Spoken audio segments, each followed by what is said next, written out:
આકાશવાણી અમદાવાદ વડોદરા પ્રાદેશિક સમાચાર કરણ મકવાણા વાંચે છે. સૌપ્રથમ મુખ્ય સમાચાર. મધ્ય ગુજરાત બાદ કચ્છ જિલ્લામાં અતિભારે વરસાદ. માંડવીમાં 8 કલાકમાં 15 ઇંચ, મુન્દ્રામાં 8 ઇંચ. રાજ્યમાં મોસમનો સરેરાશ 110% વરસાદ વરસ્યો. કચ્છ ઝોનમાં સૌથી વધુ 154%. છેલ્લા 24 કલાકમાં રાજ્યના 238 તાલુકામાં વરસાદ. આજે કચ્છ અને સૌરાષ્ટ્રના તમામ જિલ્લાઓમાંથી હવામાન વિભાગની ભારેથી અતિભારે વરસાદની આગાહી. ભારે વરસાદને કારણે વીજ વપરાશમાં 23%નો જંગી ઘટાડો. શહેરોમાં 1 કરોડ યુનિટનો ઓછો વપરાશ. અને મેડિકલ ડેન્ટલમાં પ્રવેશ માટેના પહેલા રાઉન્ડમાં 6,958 બેઠકો પર પ્રવેશ ફાળવવામાં આવ્યો. સમાચાર વિગતવાર. હવામાન વિભાગે આજે કચ્છ અને સૌરાષ્ટ્રના તમામ જિલ્લાઓમાંથી ભારેથી અતિભારે વરસાદની અને આવતીકાલે છૂટાછવાયા સ્થળોએ ભારે વરસાદની આગાહી વ્યક્ત કરી છે. છેલ્લા 24 કલાકમાં રાજ્યના 33 જિલ્લાના 238 તાલુકામાં વરસાદ પડ્યો છે. સૌથી વધુ 12 ઇંચ વરસાદ દેવભૂમિ દ્વારકા જિલ્લાના ભાણવડ તાલુકામાં પડ્યો છે. અબડાસા તાલુકામાં 11 ઇંચ, કલ્યાણપુર તાલુકામાં 10 ઇંચ અને લખપત તથા ખંભાળિયા તાલુકામાં 9 ઇંચ વરસાદ પડ્યો છે. ગઈકાલે સાંજે 6 વાગ્યાથી રાત્રિના 2 વાગ્યા સુધી કચ્છ જિલ્લાના માંડવીમાં 15 ઇંચ, મુન્દ્રામાં 8 ઇંચ અને અબડાસા તાલુકામાં 6 ઇંચ વરસાદ પડ્યો છે. સ્ટેટ ઇમરજન્સી ઓપરેશન સેન્ટર ગાંધીનગરની યાદી પ્રમાણે રાજ્યમાં મોસમનો સરેરાશ 110% વરસાદ વરસી ચૂક્યો છે. સૌથી વધુ 154% કચ્છ ઝોનમાં વરસાદ પડ્યો છે, જ્યારે સૌરાષ્ટ્રમાં 123%, દક્ષિણ ગુજરાતમાં 110%, પૂર્વ મધ્ય ઝોનમાં 104% અને ઉત્તર ગુજરાત ઝોનમાં 86% વરસાદ પડ્યો છે. સરદાર સરોવર ડેમમાં કુલ સંગ્રહ ક્ષમતાના 86% જળ સંગ્રહ થયો છે. કુલ 206 ડેમમાંથી 103 ડેમ 100%, 45 ડેમ 70% અને 23 ડેમ 50-70% ભરાયા છે, જ્યારે 125 ડેમ હાઈ એલર્ટ પર અને 18 ડેમ એલર્ટ પર છે. ચોમાસામાં સરકાર દ્વારા અત્યાર સુધીમાં 50,000થી વધુ લોકોનું સ્થળાંતરણ કરવામાં આવ્યું છે, જેમાં વડોદરા જિલ્લામાં 13,896, નવસારી જિલ્લામાં 9,500, ખેડા જિલ્લામાં 3,978 લોકોનો સમાવેશ થાય છે. અત્યાર સુધીમાં 4,225 લોકોને ઉગારવામાં આવ્યા છે. સૌથી વધુ 1,556 લોકોને વડોદરામાંથી બચાવવામાં આવ્યા છે. હવામાન વિભાગે તારીખ 2 સપ્ટેમ્બર સુધી દરિયો નહીં ખેડવા માછીમારોને સૂચના આપી છે. કચ્છ જિલ્લામાં ભારે વરસાદ અને સંભવિત વાવાઝોડાની આગાહીને પગલે મુખ્યમંત્રી ભૂપેન્દ્ર પટેલ ગઈકાલે વડોદરાથી સીધા Gandhinagar state emergency operation centre ખાતે પહોંચ્યા હતા. જિલ્લા કલેક્ટર સાથે વિડીયો કોન્ફરન્સ બેઠક બાદ તેમણે આ કુદરતી આફત સામે તંત્રની સજ્જતાની સમીક્ષા કરી હતી. અમારા કચ્છ જિલ્લાના પ્રતિનિધિ જણાવે છે કે માંડવીમાં ગઈકાલે સવારે 6 વાગ્યાથી રાતના 12 વાગ્યા સુધી 15 ઇંચ, મુન્દ્રામાં 8 ઇંચ અને અબડાસામાં 7 ઇંચ જેટલો વરસાદ પડ્યો હતો.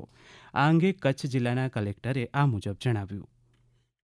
કચ્છના ઉપર જે ડીપ ડિપ્રેશન 2-3 દિવસથી હતો, હવે આવતીકાલે સવારે એ ચક્રવાતમાં કન્વર્ટ થવાના છે. ત્યારે ખૂબ જોરથી પવન ફૂંકાશે કે જીવ ગુમાવવાનો તો દૂર, એના માટે આ 3 તાલુકા માંડવી, અબડાસા અને લખપત એનો એક પણ માણસ સવારે 4 વાગ્યાથી સાંજે 4 વાગ્યા સુધી કોઈ પણ કાચા ઝૂંપડા કે કાચા મકાનમાં ના હોવું જોઈએ. જે કંઈ માણસો આપણા ગામમાં, આપણી શહેરીમાં ગરીબ માણસો હોય, કાચા ઝૂંપડામાં રહેતા હોય કે કાચી પતરાવાળી દુકાનમાં હોય, એને આપણે સવારે 4 થી સાંજે 4 એ 12 કલાક માટે ગામની પાકી શાળા, કોઈ વાડી, કોઈ ધાર્મિક સ્થળ અથવા જરૂરત પડે તો પોતાના ઘરમાં રાખવાના છે.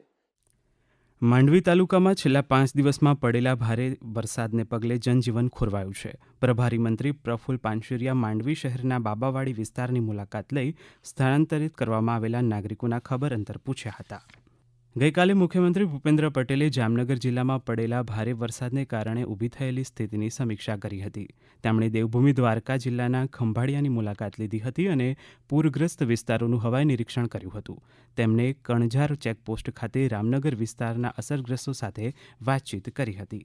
દરમિયાન વડોદરા શહેરમાં વિશ્વામિત્રી નદીના પૂરને કારણે સર્જાયેલી પરિસ્થિતિની સમીક્ષા કરવા ગૃહ રાજ્યમંત્રી હર્ષ સંઘવીએ ગઈકાલે વડોદરાની મુલાકાત લીધી હતી.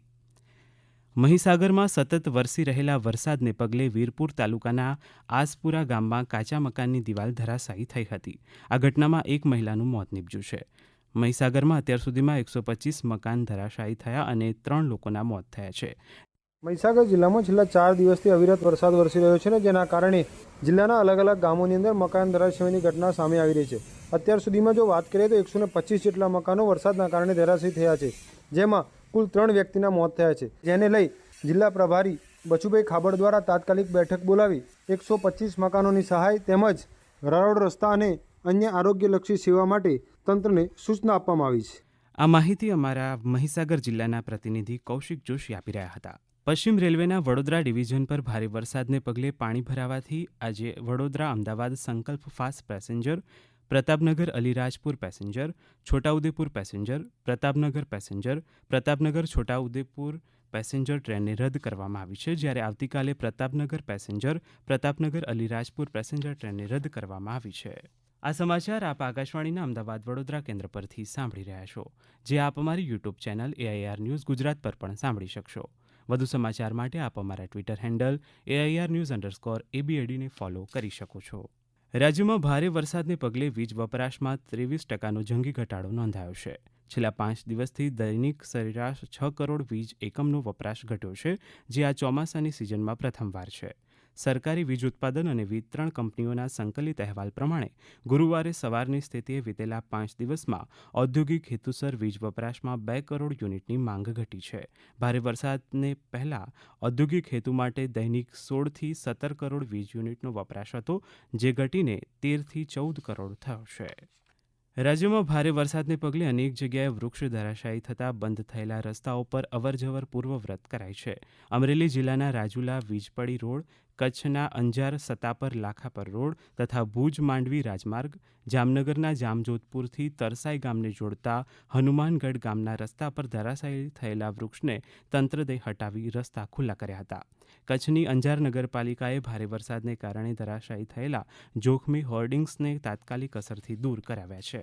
વેરાવળ શહેરના નાગરિકો અને હોટલ એસોસિએશન દ્વારા જિલ્લા કલેક્ટરને કરવામાં આવેલી રજૂઆતોને પગલે સોમનાથ મંદિર અને પ્રભાસ પાટણના આસપાસના વિસ્તારમાં દુર્ગંધ ફેલાવતા એકમોની તપાસ કરવામાં આવી હતી.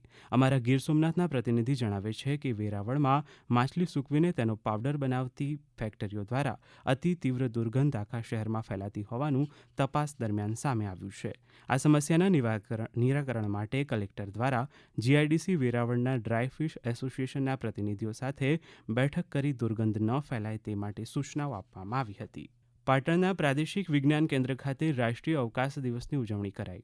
10 દિવસીય આ ઉજવણી કાર્યક્રમમાં રાજ્યના પાટણ, મહેસાણા, બનાસકાંઠા, સાબરકાંઠા, અરવલ્લી, ગાંધીનગર અને મહીસાગર તથા પંચમહાલ જિલ્લાના 18 તાલુકાની 52 શાળાઓના 2500થી વધુ સહભાગીઓએ ભાગ લીધો હતો. આ કાર્યક્રમ હેઠળ 93 વૈજ્ઞાનિક પ્રવૃત્તિઓનું આયોજન કરવામાં આવ્યું હતું. પશુઓની નિઃશુલ્ક સારવાર માટે કરુણા એનિમલ 1962 હેલ્પલાઇનની મદદથી રાજકોટમાં થયેલા ભારે વરસાદને કારણે છેલ્લા 4 દિવસમાં 400થી વધુ પશુ પક્ષીઓને બચાવી સારવાર આપવામાં આવી છે. આ કાર્યમાં એનિમલ હેલ્પલાઇનના તબીબો, પેરામેડિકલ સ્ટાફ, ડ્રાઈવર્સ સહિતના કર્મચારીઓ છેલ્લા 4 દિવસથી રાત દિવસ ખડે પગે કામ કરી રહ્યા હતા. ધોરણ 12 પછી મેડિકલ ડેન્ટલ અભ્યાસક્રમો માટેના પ્રવેશ માટેના પહેલા રાઉન્ડમાં 6958 બેઠકો પર વિદ્યાર્થીઓને પ્રવેશ ફાળવવામાં આવ્યો છે. વિદ્યાર્થીઓ 5મી સપ્ટેમ્બર સુધી ફી ભરીને પ્રવેશ મેળવી લેવાનો રહેશે. આયુર્વેદ અને હોમિયોપેથી કોલેજોમાં પ્રવેશ ઈચ્છતા વિદ્યાર્થીઓ માટે આગામી 6થી 18 સપ્ટેમ્બર સુધી ચોઇસ ફિલિંગની પ્રક્રિયા શરૂ કરવામાં આવશે.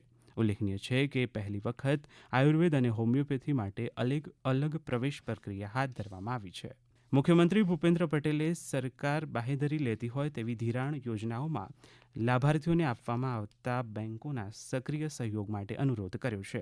શ્રી પટેલની અધ્યક્ષતામાં ગાંધીનગરમાં યોજાયેલી રાજ્યકક્ષાની બેન્કર્સ સમિતિની 182મી બેઠકમાં તેમણે આ મુજબ જણાવ્યું હતું. શ્રી પટેલે કહ્યું કે વિકસિત ગુજરાતથી વિકસિત ભારતને પાર પાડવા બેન્કો વધુને વધુ લોકોને નાણાકીય સમાવેશનનો લાભ આપે. અંતમાં મુખ્ય સમાચાર. મધ્ય ગુજરાત બાદ કચ્છ જિલ્લામાં અતિભારે વરસાદ. માંડવીમાં 8 કલાકમાં 15 ઇંચ, મુન્દ્રામાં 8 ઇંચ. રાજ્યમાં મોસમનો સરેરાશ 110% વરસાદ વરસ્યો. કચ્છ ઝોનમાં સૌથી વધુ 154%. છેલ્લા 24 કલાકમાં રાજ્યના 238 તાલુકામાં વરસાદ. આજે કચ્છ અને સૌરાષ્ટ્રના તમામ જિલ્લાઓમાંથી હવામાન વિભાગની ભારેથી અતિભારે વરસાદની આગાહી. આકાશવાણીના અમદાવાદ વડોદરા કેન્દ્ર પરથી પ્રાદેશિક સમાચાર પૂરા થયા.